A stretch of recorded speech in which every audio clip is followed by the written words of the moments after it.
Bom, galera, quando eu assumi as aulas ali, conversei com a professora Tânia e ela repassou que vocês estavam vendo as funções oxigenadas e que a próxima seria então a função dos éteres, a função éter. E aí nós estamos aqui então para nós vermos esta função que tem uma característica interessante de ter sido a função que deu origem ao primeiro anestésico da história. Então, imagina você passar por uma cirurgia, qualquer que fosse, sem uso de anestesia. Então, a função éter está dentro das funções oxigenadas e ela é bem especial porque ela tem uma estrutura de cadeia heterogênea. O que é uma cadeia heterogênea? Cadeia heterogênea é aquela que possui um heteroátomo, ou seja, neste caso aqui, o oxigênio está entre duas raízes orgânicas, ou seja, ele está entre dois carbonos. Esse carbono pode ser de uma raiz alifática, de uma raiz aromática, do que quer que seja, mas ele tem que ser carbono.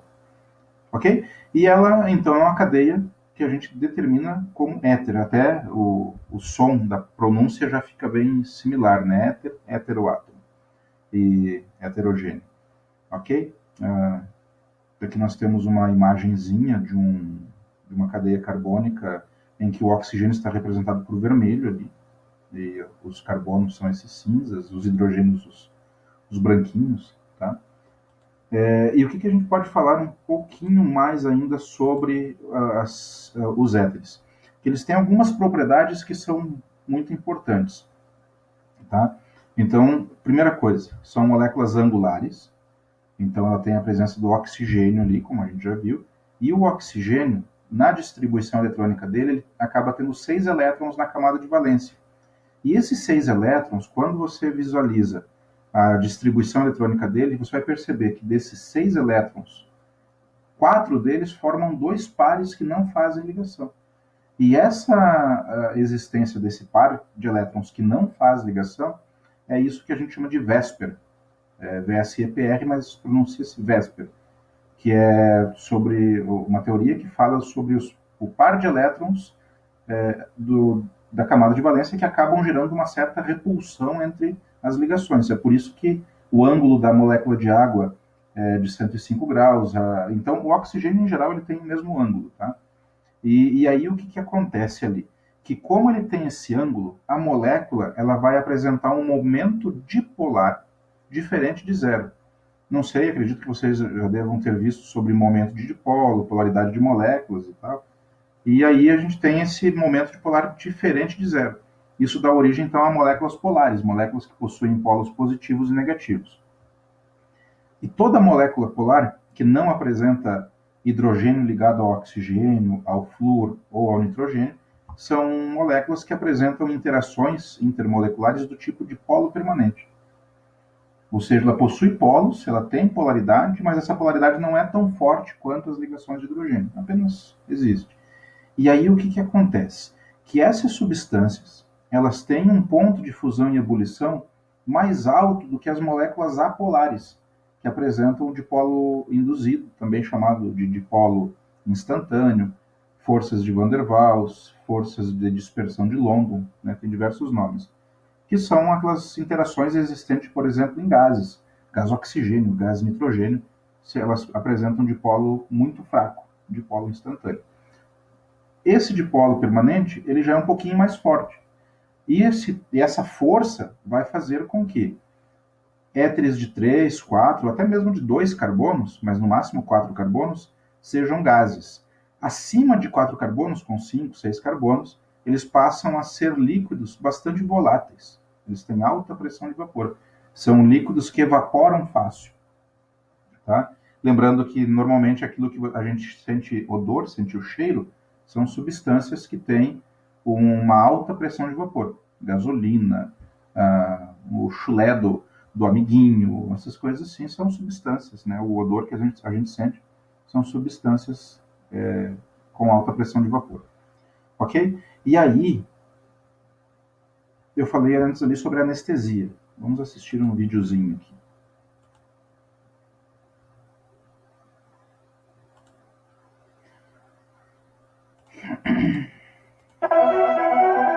Anestesia.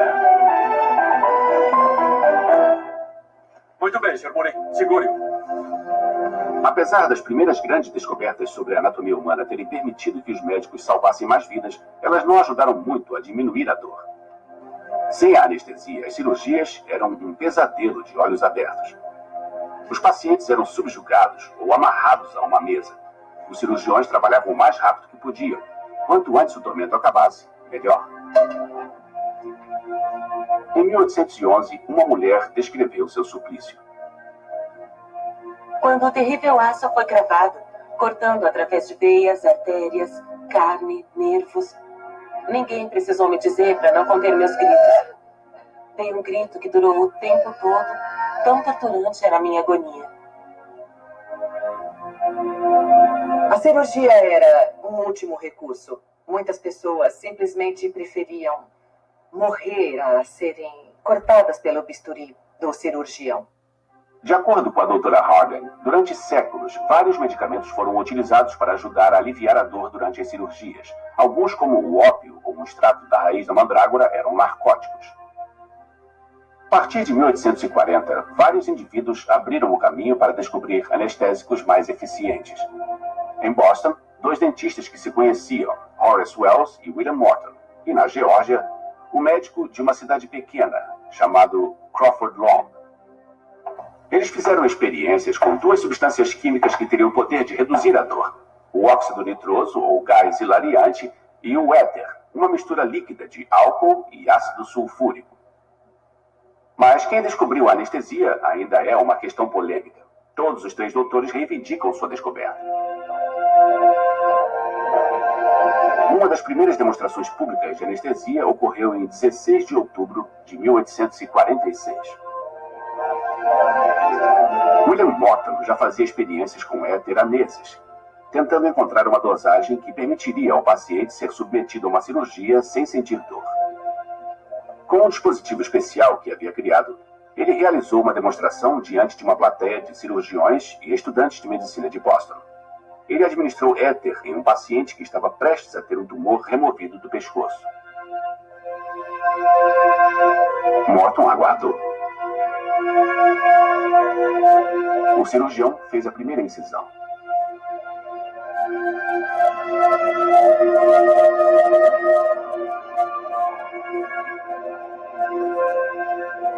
Para surpresa geral, o paciente não gritou. Depois da cirurgia, o paciente relatou não ter sentido nada durante todo o procedimento. E a notícia logo se espalhou. A dor cirúrgica foi dominada. A anestesia havia sido descoberta. Apesar da experiência bem-sucedida, muitas pessoas se mostraram relutantes em utilizar a anestesia. Algumas religiões acreditavam que a dor deveria ser tolerada, não aliviada, especialmente durante o parto.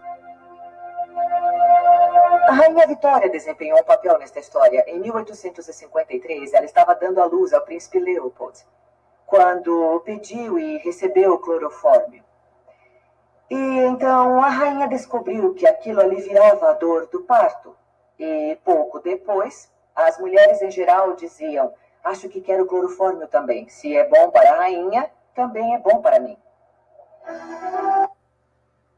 Bom, galera, imagina só você passar por uma cirurgia sem anestesia, né? Então, o éter que eles utilizam ali é o éter comum, esse aqui, ó, o etoxetano. Esse éter, ele, no vídeo, ele falou sobre a mistura de álcool etílico e ácido sulfúrico. O que acontece com essa reação? Essa reação é chamada de desidratação intermolecular. E sempre que você pega 2 moléculas de álcoois e desidrata elas, você vai ter a presença, então, ou a formação de um éter.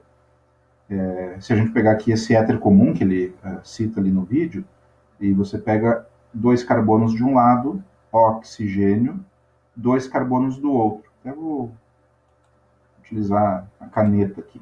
Então, você tem aqui 2 carbonos e 2 carbonos. Cada um deles vem de uma molécula de etanol. Então, o etanol de um lado, ácido sulfúrico promove a reação com outra, e aí você tem, então, mais 2 carbonos vindo de outra molécula. Por isso, desidratação intermolecular, entre moléculas. Tá? Não é a única aplicação dos éteres, mas é uma delas, e Achei esse vídeo bastante interessante para mostrar para vocês. E aí vem então a parte de nomenclatura. Existem dois tipos de nomenclatura, a IUPAC e usual. IUPAC é aceita no mundo todo, registrada, coordenada, catalogada para que todos os livros sigam ela. E a usual é aquela que o povão conhece, né? Porque pensem assim, o povão não estudou química, a maioria das pessoas nem gosta muito, na verdade, né? Então ela tem uma usual que o pessoal ouve falar com mais facilidade. Então veja bem, nesse caso aqui, para cadeias abertas, porque existe a IUPAC, a oficial, e a usual para cadeia aberta, e também a oficial e a usual para cadeias fechadas. Tá? Nomenclatura oficial 1, então. Grupo menor, mais oxi, mais o maior, mais ano, né, ou eno, dependendo da ligação que for. Né, os prefixos, infixos e sufixos que vocês já viram lá atrás. E aí, olha só, primeiro exemplo aqui, ó. Então você tem o oxigênio. O que você vai ter que fazer aqui? Você vai identificar onde está o oxigênio. Cada um deles, do outro lado, vai ter, então, uma quantidade de carbonos para um lado ou para o outro. E aí você vai utilizar isso aqui, ó. Então, grupo menor. Grupo menor. Quem é aqui o grupo menor? Aqui tem um carbono, aqui tem 2. Então, o menor é de 1. 1 é MET. Lá naquele MET, IET e próprio Butipend, né? Aqueles que vocês já decoraram todos. Então, é MET mais oxi, metoxi. E aqui nós temos 2 carbonos, ET, e o final, como não tem ligação dupla, nem tripla, nem nada, é ano, metoxietano. Aqui nós temos 2 carbonos de um lado, do oxigênio, 2 do outro, ET e ET. Então é etoxietano, né, chamado de éter comum, éter dietílico ou simplesmente éter etílico, é a mesma coisa. Aqui é a mesma coisa, oxigênio no meio, entre 2 carbonos. De um lado você tem 2 carbonos, do outro lado você tem 3 carbonos. Grupo menor é ET, então é etoxi, e o grupo maior é com 3, então é prop, etoxipropano. Aqui nós temos um éter com ligação dupla. Então vocês já podem verificar que pelo nome dele tem um en lá no final. Mesmo processo, sempre a mesma coisa. 1 carbono de um lado, 4 carbonos do outro. Cadeia menor é 1, então metoxi. Cadeia maior com 4, but. Só que tem uma dupla, então é eno, metoxibuteno. O último exemplo aqui, 3 e 5, propoxipentano. Prop, porque tem 3, pente, porque tem 5, sempre o mesmo processo. Eu reitero para vocês aqui o seguinte, não é importante nesse momento vocês se preocuparem muito com nomenclatura. Porque quando a gente vai fazer exercícios, mesmo nos vestibulares e tal, ele não cobra tanto a nomenclatura dos éteres, muitas outras também, tá? Mas ele pede principalmente para você olhar uma molécula complexa e identificar quais grupos funcionais existem ali. Tá? Quando nós terminarmos de ver as funções oxigenadas, nós vamos fazer uma série de exercícios só de reconhecimento de funções, que é o que mais importa realmente nessa parte das funções orgânicas. Tá? E a nomenclatura oficial 2, o segundo método de fazer nomenclatura pela IUPAC, é essa aqui, ó, radical mais radical éter. Ou seja, a cadeia de um lado, a cadeia do outro, e no final éter. E esses radicais você utiliza em ordem alfabética. Então, por exemplo, um lado tem um carbono. Aqui, ó. É um radical que a gente chama de metil. E esse aqui é um radical com 2 carbonos, é o etil. Ordem alfabética, o E vem antes do M. Então, etil, metil, éter. Aqui, mesmo processo. 2 de um lado, aqui 2 do outro. Os dois são etil. Então, é um dietil, dietil éter. Aqui, mesma coisa. 2 e aqui tem 3. 2 é etil, 3 é propil. E vem antes do P. Então, etil, propil, éter. Butil, metil, éter. Aqui, pentil, propil, éter. Sempre o mesmo processo. Tá? Então, essas nomenclaturas são para cadeias abertas, são as oficiais. Uma das duas vocês verão nos nomes dos compostos. E aqui, a gente tem a nomenclatura usual para cadeias abertas. O que a usual diz? é o éter, o primeiro grupo e o segundo grupo, normalmente o mais simples antes, o mais complexo depois, ico no final. Então, por exemplo, aqui, ó, éter etílico e metílico. Ou então éter etilmetílico, um dos dois. Éter dietílico, éter etílico e propílico. Tá? Até porque se a gente pensar, etílico e propílico, ele vem da reação entre o álcool etílico e o álcool propílico. Aqui o éter propílico e pentílico, ele vem da reação entre o álcool propílico e o álcool pentílico. Então, por isso que ele recebe essa nomenclatura usual aqui. Ok? E aí vem também os compostos cíclicos, porque os éteres não apresentam-se apenas em cadeias abertas, eles também apresentam-se em cadeias cíclicas, que são estas aqui, ó. Então, olha como tem os abençoadinhos dos ciclos aqui, como se fossem triângulos, né, maiores ou menores. E aí esses éteres aqui são chamados de óxidos. Óxidos de a posição em que o oxigênio está ligado, grupo da cadeia e o eno. Então, por exemplo, aqui, ó, óxido de. De que o quê? Então, você tem aqui 2 carbonos, grupo da cadeia é o etil, eno, óxido de etileno. Agora, olha esse segundo aqui. Você tem 3 carbonos. 1, 2, 3. Então, é propil. E o abençoado do óxido está entre o primeiro e o segundo. Óxido de propileno, ou podemos chamar ainda óxido de 1,2 propileno, porque ele está ligado entre o carbono primeiro e o segundo. Ele poderia estar entre o primeiro e o terceiro. Óxido de 1,3 propileno, se fosse o caso. Aqui embaixo, ó, mesma coisa. Ele tem 4 carbonos, então é butil. E o oxigênio? Ele está ligado entre o primeiro e o quarto. Então, óxido de 1,4 butil-eno. Óxido de 1,4 butileno. Outro exemplo aqui. Óxido de 1-metil, 1,3 propileno. Tá? Mas enfim, né? Isso aqui não aparece muito, tá, gente? Esses óxidos cíclicos aqui. Tá? Mas conhecimento não ocupa lugar. Ok? E aí a nomenclatura usual para os óxidos de cadeias fechadas. Os óxidos ali de cadeias fechadas, os éteres de cadeias fechadas, perdão, a gente chama de epóxi. Então, epoxetano, 1,2 epoxipropano, 1,4 epoxibutano, 1,3 epoxibutano. Veja que esses dois aqui de baixo, tanto esse aqui quanto esse aqui, tem 4 carbonos. Por isso o but. Só que aqui o oxigênio está fazendo uma ponte do primeiro lá no quarto. Então, 1,4 epoxibutano. E aqui ele está fazendo do primeiro para o terceiro. Por isso, 1,3 epoxibutano. Tá? Como eu falei para vocês ali, não tem muita necessidade de decorar a nomenclatura. É importante, sim, mas o mais importante é isso aqui, ó, gente. Deixa eu dar uma pesquisadinha rapidinha aqui, ó. Cadeias orgânicas, não, cadeias oxigenadas mistas. Então, as cadeias oxigenadas mistas, elas, quando caem em vestibular e tal, é mais ou menos para você, mais ou menos não, para você identificar os grupos. Por exemplo, olha, eu pesquisei cadeias oxigenadas mistas, já apareceu um monte, e algumas delas estão assinaladas.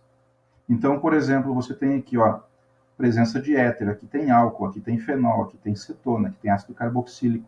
Normalmente, os compostos orgânicos não são purinhos, bonitinhos, só álcool, só aldeído. Na verdade, eles são uma mistura de diversas coisas. Se vocês têm interesse em fazer vestibular, a CAFED para medicina, de repente, ou mesmo cursar uma graduação que tenha química envolvida, aconselho que vocês façam um resumão, por exemplo, de reconhecimento de funções, porque isso aqui é super importante, tá? Mas, enfim, acredito que de início seja isso, tá?